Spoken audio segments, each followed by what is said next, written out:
বর্তমানে অন্নপূর্ণা যোজনার status check করতে গেলে বিভিন্ন রকমের কিন্তু স্ট্যাটাস শো করছে। তো আজকের এই ভিডিওটার মাধ্যমে সম্পূর্ণভাবে তোমাদের ক্লিয়ার করে দেব যে এতগুলো স্ট্যাটাসের মধ্যে কোন স্ট্যাটাসের কি মানে এবং তোমাদের এখানে করণীয় কি, সেটাও ভিডিওটির মাধ্যমে সম্পূর্ণভাবে তোমাদের সাথে আলোচনা করব। ইতিমধ্যে আশা করি তোমরা সকলে নিজেদের অন্নপূর্ণা যোজনার অ্যাপ্লিকেশন স্ট্যাটাসটা তোমরা নিজেরা চেক করে নিয়েছো। তো এখনও যারা চেক করতে পারোনি, তো তারা তোমাদের নিজেদের মোবাইলে যে কোনো একটি ব্রাউজার তোমরা ওপেন করে নেবে এবং সেখানে সার্চ বারে এসে অন্নপূর্ণা যোজনা পোর্টাল লিখবে। অন্নপূর্ণা যোজনা পোর্টাল লিখে সার্চ করলে তোমাদের যে 3 নম্বর অপশানটা আসবে, সেখানে অ্যাপ্লিক্যান্ট লগ ইন বলে যে অপশানটা আছে, এর উপরে তোমরা ক্লিক করবে। এর উপরে ক্লিক করলে তোমাদের সামনে এরকম একটি পেজ ওপেন হয়ে যাবে। এখানে দেখো লেখা আছে পশ্চিমবঙ্গ সরকার, গভর্নমেন্ট অফ ওয়েস্ট বেঙ্গল। তো এখানে বাম পাশে সিলেক্ট ইওর ডিস্ট্রিক্ট বলে একটি জায়গা আছে, এখানে তোমরা নিজেদের ডিস্ট্রিক্ট সিলেক্ট করবে। এর নিচের ঘরে রেজিস্টার ফোন নাম্বারের ঘরে তোমরা অন্নপূর্ণা যোজনার সময় যে ফোন নাম্বারটা দিয়েছিলে সেটা এখানে বসিয়ে দেবে। এরপরে সিকিউরিটি ক্যাপচার ঘর আসবে। তো এইখানে যে সিকিউরিটি ক্যাপচারটা আছে, এটা সুন্দরভাবে ক্যাপিটাল লেটার, স্মল লেটার যা যা আছে তোমরা এখানে এন্টার ক্যাপচার ঘরে এটা বসিয়ে দেবে এবং রিকোয়েস্ট ওটিপিতে ক্লিক করলে তোমাদের এই ফোন নাম্বারে একটা 6 সংখ্যার ওটিপি যাবে। তো ওই 6 সংখ্যার ওটিপিটা দিয়ে তোমরা সাবমিট করলে তোমাদের সামনে তোমাদের স্ট্যাটাসটা তোমরা দেখতে পাবে। এবারে চলে আসছি যে তোমাদের কি কি স্ট্যাটাস শো করাচ্ছে এবং এই স্ট্যাটাসগুলোর মানে কি দাঁড়াচ্ছে সেটা নিয়ে সম্পূর্ণ ভিডিওটিতে আলোচনা করব। তো প্রথমেই বলে রাখি, তোমাদের যাদের অ্যাপ্রুভ দেখাচ্ছে এর মধ্যে অনেকের হতে পারে যে টাকা এখন ঢুকে গেছে, আবার অনেকের টাকা নাও ঢুকতে পারে। তো তাদের ক্ষেত্রে বলে রাখি, তোমাদের হয়তো স্ট্যাটাস অ্যাপ্রুভ দেখাচ্ছে কিন্তু টাকা ঢুকেনি, এর কারণে তোমাদের এখনও ভয় পাওয়ার কিছু নেই। তোমাদের অ্যাপ্লিকেশান কিন্তু সম্পূর্ণ ঠিক আছে, সেই জন্যই কিন্তু তোমাদের স্ট্যাটাসটা অ্যাপ্রুভ দেখাচ্ছে। তো টাকা ঢুকেনি তার জন্য কিছু করার দরকার নেই, তোমরা শুধুমাত্র ওয়েট করতে পারো, হয়তো পরের মাসের সেকেন্ড উইকে তোমাদের টাকাটা ঢুকে যাবে। এর পরের যে স্ট্যাটাস শো করাচ্ছে সেটা হচ্ছে ফর ফিউচার ভেরিফিকেশান নামে এই রকম অনেকে স্ট্যাটাস শো করাচ্ছে। ম্যাক্সিমাম জনেরই এই ফিউচার ভেরিফিকেশান স্ট্যাটাসটা কিন্তু শো করাচ্ছে।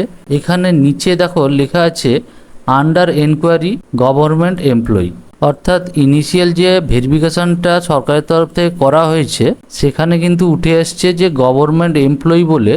তো সেই জন্য তারা এখানে আন্ডার এনকোয়ারি রেখেছে। এর কারণ হচ্ছে তারা ফর্মটাকে রিভেরিফিকেশান করতে চাইছে, সেই কারণে এখানে ফর ফিউচার ভেরিফিকেশান অপশানটা এখানে শো করাচ্ছে। তো শুধুমাত্র এখানে কারুর প্রতি যাতে অবিচার না হয় সেই কারণে এখানে আন্ডার ইনকোয়ারি রেখে আবারও ভেরিফিকেশানের কাজ চালাচ্ছে। ভেরিফিকেশান করার পরে দেখা গেল যে তোমাদের ফর্মটা অ্যাপ্রুভ হয়ে যেতে পারে বা রিজেক্টও হয়ে যেতে পারে। তো এর জন্য তোমাদের কি করণীয়, এক্ষেত্রে তোমাদের প্রতিদিন তোমাদের স্ট্যাটাসটা তোমাদের এসে চেক করতে হবে যতদিন পর্যন্ত তোমাদের এই স্ট্যাটাসটা না চেঞ্জ হচ্ছে। পরের মাসের সেকেন্ড উইকে আবার টাকা ঢোকার ব্যাপার আছে, দেখা যাবে তোমাদের স্ট্যাটাসটা অ্যাপ্রুভ হয়ে গেল এবং তোমাদের পরের মাসের সেকেন্ড উইকে টাকাটাও ঢুকে গেছে। এরপরে চলে আসি, পরের যে স্ট্যাটাসটা অনেকে শো করাচ্ছে সেটা হচ্ছে bank verification failure, error code 1, error code 2 এরকম স্ট্যাটাসটা দেখাচ্ছে। এর একমাত্র কারণ হচ্ছে ব্যাংকের সাথে ডিবিটি লিঙ্কের প্রবলেম আছে। এক্ষেত্রে তোমাদের করণীয় কি, তোমরা বিডিও অফিসে বা পৌরসভায়, তোমরা যদি গ্রামাঞ্চলে থাকো তাহলে বিডিও অফিসে যাবে বা শহরাঞ্চলে যদি থেকে থাকো তাহলে পৌরসভাতে যাবে। সেখানে কি কি ডকুমেন্টস নিয়ে যেতে হবে বলে দিচ্ছি। বর্তমান যে স্ট্যাটাস সেই স্ট্যাটাসের প্রিন্ট আউটটা নিয়ে যাবে। অন্নপূর্ণার ফর্ম ফিল আপের পরে যে একটা ইনিশিয়াল আইডি দেওয়া হয়েছিল ওটা নিয়ে যাবে প্রিন্ট আউট করে। এছাড়াও ব্যাংকের পাসবই ও আধার কার্ডের জেরক্স বা আধার কার্ডের অরিজিনাল এটা নিয়ে যাবে। এগুলো নিয়ে গিয়ে ওখানে তোমাদের যে আধিকারিক আছে ওকে দেখাবে এবং বলবে যে কি কারণে এরকম দেখাচ্ছে। তো ওরা তোমাদের ভালোভাবে সাজেস্ট করতে পারবে যে তোমাদের পরবর্তী পদক্ষেপটা কি হবে। তোমাদের এখানে দেখা গেল যে আধার কার্ডের নাম ভুল আছে বা আধার কার্ডের সাথে ব্যাঙ্ক অ্যাকাউন্টের যে নাম তার মিসম্যাচ হচ্ছে, অর্থাৎ আধার কার্ডে একটা নাম আছে, ব্যাঙ্ক অ্যাকাউন্টে আরেক নাম আছে, সেই কারণে হয়তো টাকাটা আটকে আছে। এক্ষেত্রে তোমাদের আধার কার্ডের সাথে যদি ব্যাংকের অ্যাকাউন্টের নাম না মিলে থাকে তাহলে হয়তো তোমাদের ব্যাংকেও যেতে হতে পারে। এছাড়াও যদি আধার কার্ডে কোনো ডেট অফ বার্থ বা কিছুর প্রবলেম থাকে তাহলে এখানে ওরাই সাজেস্ট করে দেবে যে তোমাদের সিএসসি সেন্টারে যেতে হবে। এক্ষেত্রে তোমাদের চিন্তার কোনো কারণ নেই। যাদের ব্যাংক ভেরিফিকেশান ফেলিওর দেখাচ্ছে তাদের ম্যাক্সিমামই কিন্তু শুধুমাত্র এই ব্যাংক আর আধার কার্ডের লিঙ্কের জন্য, অর্থাৎ ডিবিটি লিঙ্কের জন্যই কিন্তু আটকে আছে পেমেন্টটা। এক্ষেত্রে আমি যেটা বললাম ওটা যদি তোমরা করো এবং তোমাদের এই সমস্যাটা মিটিয়ে নিতে পারো তাহলে তোমাদের 100% টাকা তোমাদের ব্যাঙ্ক অ্যাকাউন্টে ঢুকবে। তো চলে আসি এরপর কি আছে। এখানে দেখো অনেকের স্ট্যাটাসে কিন্তু rejected and may be future verified এই অপশানটা দেখাচ্ছে। এর মানে হচ্ছে তোমাদের অ্যাপ্লিকেশানটা রিজেক্ট হয়েছে বা কোনো কারণের জন্য হোল্ড করা আছে। এটা একমাত্র কারণেই হতে পারে যে সরকারের তরফ থেকে যেসব ক্রাইটেরিয়া দেওয়া হয়েছিল সেগুলো এখানে ফুলফিল হয়নি। অর্থাৎ সরকারের তরফ থেকে কন্ডিশন কি ছিল যে এজ 25 থেকে 60-র মধ্যে হতে হবে, অর্থাৎ 25 থেকে 60-এর মধ্যে এজ হতে হবে। এর বাইরে হলে তোমাদের ফর্মটা রিজেক্ট হয়ে যাবে। এছাড়াও গভর্নমেন্ট যদি এমপ্লয়ি হয়ে থাকো বা পেনশন উপভোক্তা হয়ে থাকো তাহলে কিন্তু তোমাদের ফর্মটা রিজেক্ট হয়ে যাবে। এর বাদেও ইনকাম ট্যাক্স যদি পে করো, অর্থাৎ মাসে 1 লাখ ও বছরে 12 লাখের যদি ইনকাম থাকে তোমাদের বা 12 লাখের বেশি যদি ইনকাম থাকে তাহলেও কিন্তু তোমাদের এই ফর্মটা রিজেক্ট হয়ে যাবে। এই ক্রাইটেরিয়া পার করে গেলে সরকারের তরফ থেকে তোমাদের ফর্মটা রিজেক্ট করে দেওয়া হবে। এছাড়াও তোমাদের যদি 3 কামরার ঘর থাকে, অর্থাৎ 3 কামরার ছাদ দেওয়া ঘর যদি থেকে থাকে তাহলে কিন্তু তোমাদের ফর্মটা রিজেক্ট হয়ে যাবে। আরেকটা জিনিস এখানে আছে দেখো, রিজেক্টের সাথে সাথে কিন্তু মে বি ফিউচার ভেরিফাইড এই যে অপশানটা কাদের দেখাচ্ছে, যারা দেখবে আইসিডিএস এবং অঙ্গনবাড়ি কর্মী এছাড়াও সিভিক ভলেন্টিয়ার যদি হয়ে থাকো তাহলেও কিন্তু তোমাদের ফর্মটা কিন্তু হোল্ডে রাখা হয়েছে। এই কারণে তোমাদের মে বি ফিউচার ভেরিফাইড এই অপশানটা শো করাচ্ছে। তো বোঝা গেল কেন রিজেক্ট বা কেন মে বি ভেরিফাইড দেখাচ্ছে। তো নেক্সট চলে আসবো। নেক্সটে যে স্ট্যাটাসটা অনেকের দেখাচ্ছে সেটা হচ্ছে আন্ডার প্রসেস, অর্থাৎ আপনার স্ট্যাটাসটি আন্ডার প্রসেসে আছে। এটা দেখে ঘাবড়ে যাওয়ার কিছু নেই। আন্ডার প্রসেস মানে আপনার অ্যাপ্লিকেশানটি এখনও ভেরিফিকেশান হয়নি বা ভেরিফিকেশান কমপ্লিট হয়নি এখনও। এই কারণেই বলছি যে আপনাদের ঘাবড়ানোর কিছু নেই। এর কারণ হচ্ছে সরকারের তরফ থেকে কিন্তু আগেই বলা হয়েছিল যে 10ই জুলাইয়ের আগে যারা আবেদন করেছেন তাদের ভেরিফিকেশান করা যাবে। অর্থাৎ অনেক অ্যাপ্লিকেশান জমা পড়েছে, ওই কারণেই সরকারের তরফ থেকে বলা হয়েছিল যে 10ই জুলাইয়ের আগে যারা অ্যাপ্লিকেশান করেছেন ওদেরই একমাত্র ভেরিফিকেশান করা যাবে এবং তারাই কিন্তু এই আগস্ট মাসে টাকাটা পাবে বা এই 17 তারিখের পর থেকে বা 17 তারিখের থেকে 20 তারিখের মধ্যে টাকাটা পাবে। আর আপনাদের যাদের আন্ডার প্রসেস দেখাচ্ছে তারা হতে পারে 10ই জুলাই থেকে 31শে জুলাইয়ের মধ্যে কিন্তু তারা আবেদন করতে পারে যত সম্ভব। আপনারা আপনাদের আবেদনের তারিখটা দেখবেন। যদি 10ই জুলাই থেকে 31শে জুলাইয়ের মধ্যে আপনারা আবেদন করেন তাহলে আপনাদের ভয় পাওয়ার কোনো কারণ নেই। আপনাদের অ্যাপ্লিকেশানটা আন্ডার প্রসেসে আছে এবং আপনাদের অ্যাপ্লিকেশানটা সেপ্টেম্বর 15 তারিখের মধ্যে, অর্থাৎ সেপ্টেম্বরের 15 তারিখের মধ্যে আপনাদের অ্যাপ্লিকেশান ভেরিফিকেশান হয়ে যাবে। তারপরে হতে পারে আপনাদের অ্যাপ্লিকেশানটা অ্যাপ্রুভ হয়ে গেল, তাহলে কিন্তু সেপ্টেম্বরের 15 তারিখের পর থেকে আপনাদের টাকা ঢুকতে শুরু করবে। আর যদি রিজেক্ট হয় তার জন্য সরকারের তরফ থেকে কমপ্লেন পোর্টাল কিন্তু লঞ্চ করা হয়েছিল, যেটা এখনও চলছে। এবং এই কমপ্লেন পোর্টালে কমপ্লেন কিভাবে করতে পারবেন সেটাও আমি আমার আগের ভিডিওতে দেখিয়ে দিয়েছি, আপনারা গিয়ে ওটাও দেখতে পারেন। এই কমপ্লেন পোর্টালে এসে আপনারা কমপ্লেনটি লঞ্চ করে আপনাদের কমপ্লেন জানাতে পারবেন সরকারকে।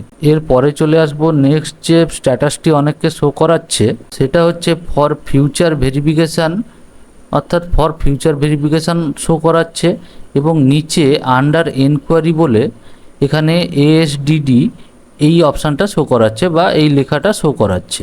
এটা কেন শো করাচ্ছে? এএসডিডির মানে হচ্ছে অ্যাবসেন্ট, শিফটেড, ডিলিটেড, ডুপ্লিকেট।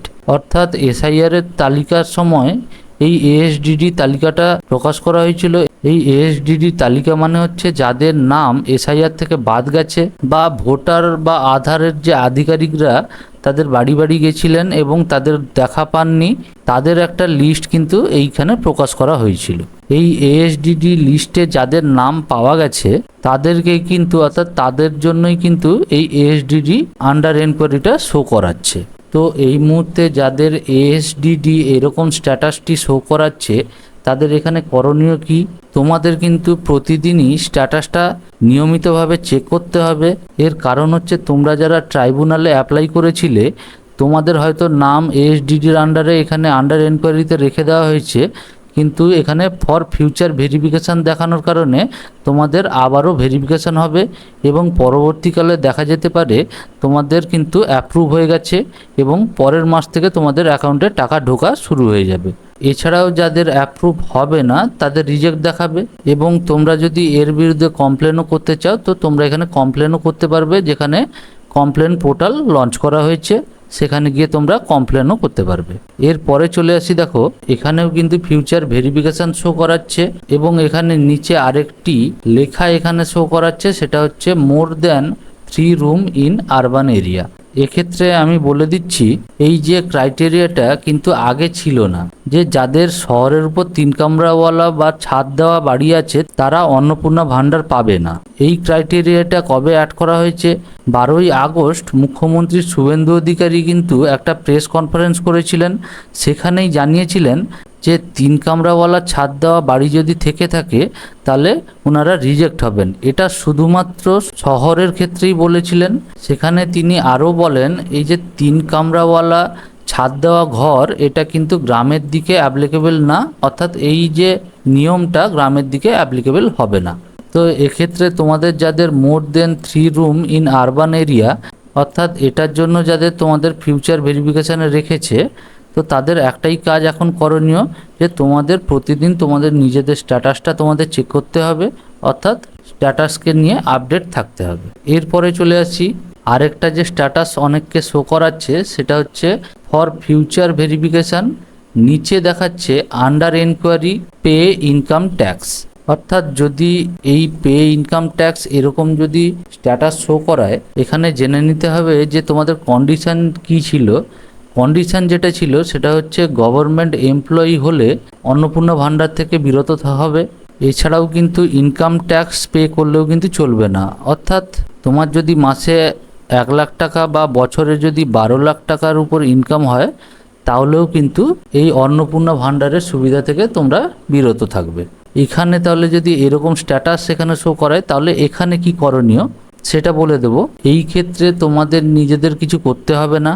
এই যে স্ট্যাটাসটা শো করাচ্ছে এটা প্রাথমিক লেভেলে একটা ভেরিফিকেশান করা হয়েছিল, তাতে কিন্তু এই স্ট্যাটাসটা শো করায়। তাই ফিউচারে আবার ভেরিফিকেশান হবে, সেখানে যদি তারা পায় যে সত্যিকারেরই ইনকাম ট্যাক্স পে করেন, তাহলে কিন্তু ফর্মটা রিজেক্ট হয়ে যাবে, তা না হলে ফর্ম অ্যাপ্রুভও হতে পারে। তো এতগুলো তোমাদের স্ট্যাটাস নিয়ে আমি আলোচনা করলাম। তোমাদের কাদের কাদের কি স্ট্যাটাস দেখাচ্ছে সেটা তোমরা কমেন্ট করে জানাবে। আমি যে স্ট্যাটাসগুলো নিয়ে আলোচনা করলাম তার বাইরে যদি কোনো স্ট্যাটাস তোমাদের দেখায়, সেটাও কমেন্ট করে জানাবে। চ্যানেলে নতুন হয়ে থাকলে চ্যানেলটিকে সাবস্ক্রাইব করবে ও পাশে থাকা বেল আইকনটি তোমরা প্রেস করে রাখবে।